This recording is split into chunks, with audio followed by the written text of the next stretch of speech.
Silviculture is defined as the art and science of managing forests for essentially human objectives. It is more than simply a science because every forest is different, and therefore there's a certain quality of being artistic about it, adapting the science, in fact, to that particular situation and the goals that we have for it.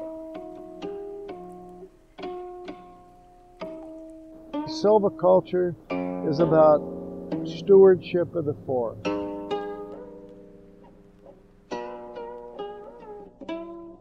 There's a lot of interest in rainforests, particularly temperate rainforests. There's a variety of tree species in these temperate rainforests, and most of them that we think about are actually evergreen conifers, and they really dominate these forests. Now, my name is Jerry F. Franklin. The middle initial F is actually for forest, and I'm a professor at the University of Washington in the School of Environmental and Forest Science.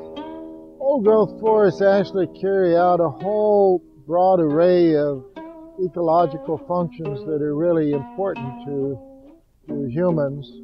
These include things like sequestering large amounts of carbon, protecting, our municipal watersheds, providing habitat for a very broad array of species, and of course, they're really outstanding places to go for recreation and reflection.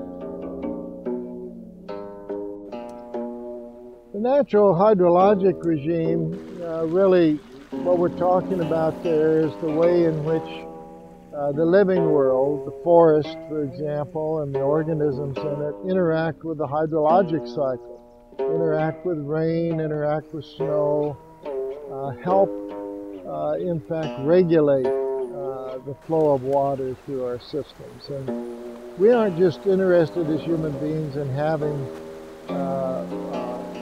water of any, of any type.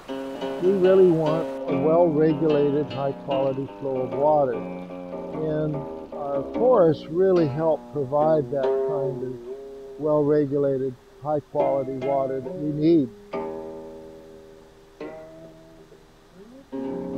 Temperate rainforests, particularly here in the Northwest, actually store a lot more carbon than the tropical rainforests do. And the main reason for that is because the temperate forests have much lower temperatures than the tropical forests do. Therefore, the cost of doing business, the cost of metabolism of that system is much lower. And so we accumulate and store much higher levels of carbon than the tropics.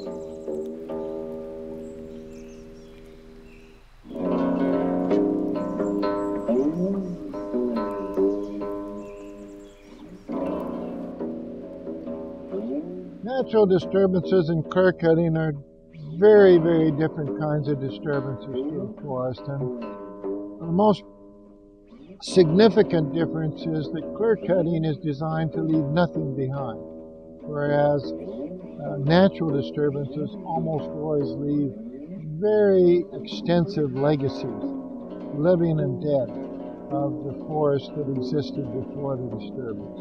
One of the really important things to think about with these forests in western Washington is that they really do develop over long time periods. We really need what I call the entire sear, from the very young forest, the recently disturbed areas, to the old growth forest, to in fact be complete, to provide for all of the biodiversity associated with these forests.